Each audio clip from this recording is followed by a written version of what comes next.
मिकमिक का एक बड़ा गांव एक पुरसुकून चमकते हुए झील के किनारे आबाद था। झील के गिर्द ऊंचे दरख्त खामोश खड़े थे और पानी आसमान का अक्स दिखा रहा था। इन्हीं घरों में एक बूढ़ा आदमी अपनी 3 बेटियों के साथ रहता था। उसकी सबसे बड़ी बेटी सख्त मिजाज और खुद पसंद थी। दरमियानी बेटी निस्बतन नरम दिल थी, मगर सबसे छोटी बेटी सेरीना निहायत खूबसूरत और नाजुक थी। उसके घुंघरियाले भूरे बाल थे, चांद जैसी नरम जिल्द, मगर उस पर अक्सर नील और खिराशें होती थी, क्योंकि उसकी बड़ी बहन उसके साथ बहुत बुरा सलूक करती थी। वो उसे जरा सी बात पर धक्के देती, उसके कामों पर गुस्सा करती और कभी कभी मार भी देती। छोटी बहन सब कुछ खामोशी से बर्दाश्त कर लेती। उसका बाप अक्सर सफर पर रहता था, इसलिए वो अपनी छोटी बेटी पर होने वाला जुल्म देख ना पाता। उसी गांव में एक अजीब मगर मशहूर बात सब लोग जानते थे। वो ये कि तालाब के किनारे एक अलग बनी हुई झोपड़ी में एक ऐसा आदमी रहता था जो किसी को नजर नहीं आता था। लोग उसे अधर्श आदमी कहते थे, यानी वो आदमी जो दिखाई ना दे, उसे सिर्फ उसकी बहन देख सकती थी। बाकी सब के लिए वो जैसे हवा में घुल जाता था। लोग इतना जरूर जानते थे कि वो हकीकत में मौजूद है, क्योंकि जब वो घर आता तो उसके जूते जमीन पर रखे होते तो फौरन नजर आ जाते थे। हालांकि वो खुद दिखाई नहीं देता था। गांव की हर लड़की का ये ख्वाब था कि अगर वो इस अधर्श आदमी को देख सके तो उससे शादी कर सकती है, मगर अब तक कोई भी उसे देखने में कामयाब नहीं हुई थी। एक दिन तीनों बहनें आग के पास बैठी थीं। कल मैं उस शख्स को देखने जाऊंगी जो किसी को नहीं दिखता। सुना है वो सिर्फ उसी से शादी करेगा जो उसे देख पाएगी। माना कि तुम प्यारी हो, मगर मैं भी किसी से कम नहीं। मुझे भी साथ ले चलो। और तुम खबरदार, जो जाने का सोचा भी तो तुम सिर्फ हमें शर्मिंदा ही करवाओगी। अगर पीछे आई तो मुझसे बुरा कोई ना होगा।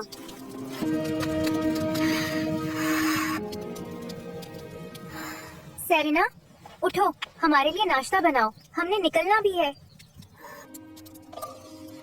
कभी मैं भी अपनी किस्मत आजमाने जाऊंगी। वो देखो वहाँ। क्या ये सच है कि वो मिल गया? वो किसी को नजर नहीं आता, मगर आज वो 2 बहनें जा रही हैं उसको देखने में। देखना, आज तो मैं इस ना दिखने वाले शहजादे को देख ही लूंगी। और अगर मैंने देख लिया तो मैं ही उसकी दुल्हन बनूंगी। जरा देखो तो इन दोनों को छोटी बहन की तो कोई फिक्र ही नहीं है। अरे मत पूछो, उस दिन मैंने अपनी आंखों से देखा कि बड़ी ने छोटी वाली को बहुत मारा। कोई मेरे लिए भी तो आएगा और मुझे ले जाएगा यहाँ से।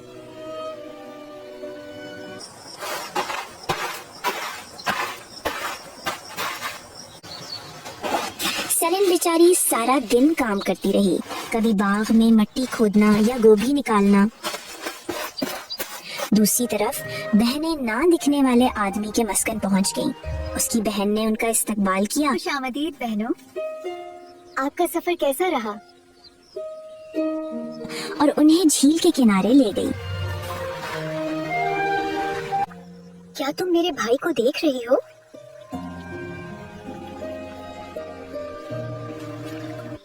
तो बताओ, इसके जूते किस रंग के हैं और अभी वो कहाँ खड़ा है? स्याह रंग के, और वो मेरे करीब ही खड़ा है।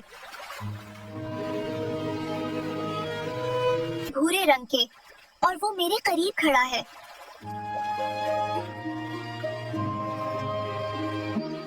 मुझे अफसोस है तुम पर। चलो अब मेरे साथ अंदर चलो। वो उन्हें वापस झोपड़ी ले गई, जहां उन्होंने ना दिखने वाले आदमी को जमीन पर कदम रखते देखा।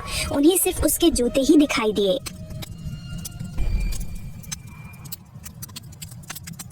दोनों बहनें रोती हुई अपने घर लौट आईं। अंदर दाखिल हुई तो देखा कि सबसे छोटी बहन अपने कोने में चुपचाप सो रही थी। उसके चेहरे पर सुकून था। बड़ी बहन उसे देखकर जल उठी। उसने जोर से आवाज लगाई, थक कर आए हैं, हमारे लिए खाना बनाओ। छोटी बहन चौंक कर उठ बैठी। उसके बदन पर दर्द था, मगर उसने शिकायत न की।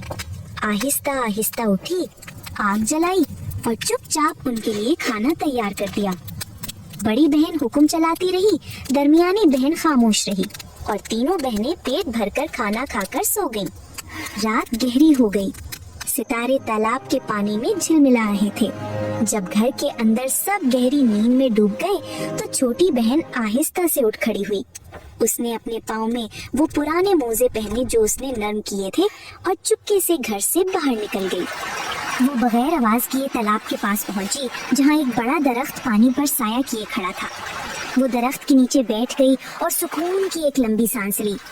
उसने अपनी गोद में वो छोटे छोटे चमकीले खोल रखे जो उसके वालिद सफर से ला कर देते थे।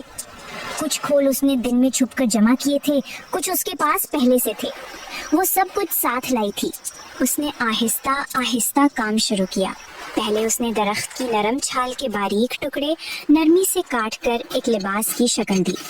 फिर उस पर खोलों और मोतियों जैसे दानों की कतारें लगाने लगी।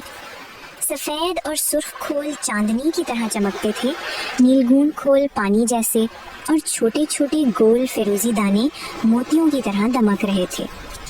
वो देर तक काम करती रही, टांके लगाती रही, सुई चलाती रही। चांद कभी बादलों में छुप जाता, कभी चमकने लगता, और उसकी उंगलियों में चमकता लिबास आहिस्ता आहिस्ता तैयार होता गया।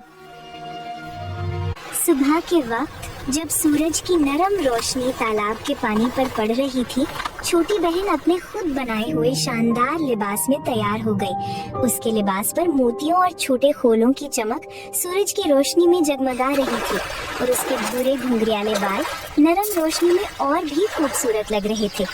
वो दिल में थोड़ी सी घबराहट और उम्मीद लिए तालाब की तरफ बढ़ गई।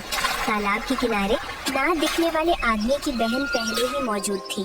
जब उसने छोटी बहन को नजदीक आते देखा, उसकी आंखों में एक नरम मुस्कुराहट आई। वो जानती थी कि ये लड़की अलग है, क्योंकि उसकी आंखों में सच्चाई, शफकत और हौसले की रोशनी है। अरे, तुम यहाँ क्यों आई हो?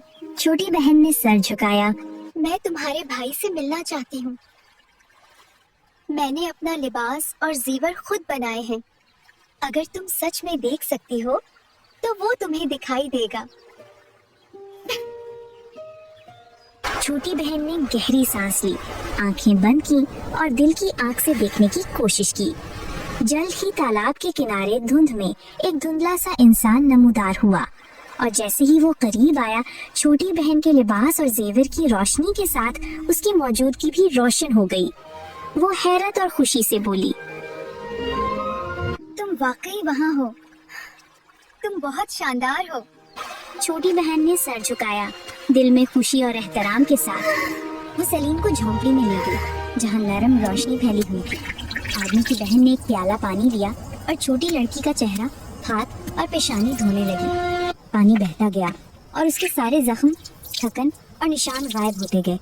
उसकी जल्द रोशन हो गई, बाल नरम और चमकीले, और उसका खुद बनाया हुआ लिबास और भी खूबसूरत लगने लगा, जैसे रोशनी उसमें बुनी हुई हो। आदमी उसके करीब आया, उसका हाथ थामा तो आज और से कहा, तुम मेरा साथ निभाओ। सलीम की आंखों में खुशी भर आई। मैं सच्चाई और नरमी के साथ हमेशा रहूंगी। अगली सुबह गांव के किनारे धूप सुनहरी होकर फैल रही थी। गांव वाले जमा थे, हर तरफ खामोश हैरत और एहतराम था। छोटी बहन, जो अब दिलकश, रोशन और बावकार लग रही थी, एक खूबसूरत शादी के लिबास में नमूदार हुई।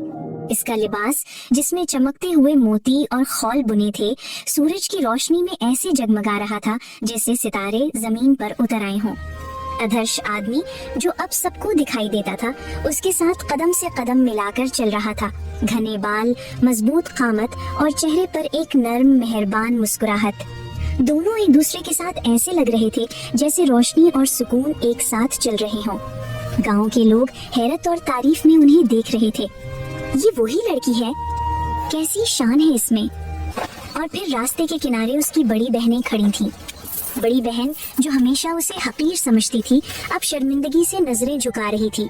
इसके चेहरे पर हैरत, हसरत और पछतावे का साया था। वो दोनों आगे बढ़ते गए, गांव के रास्ते से निकलकर रोशनी की तरफ।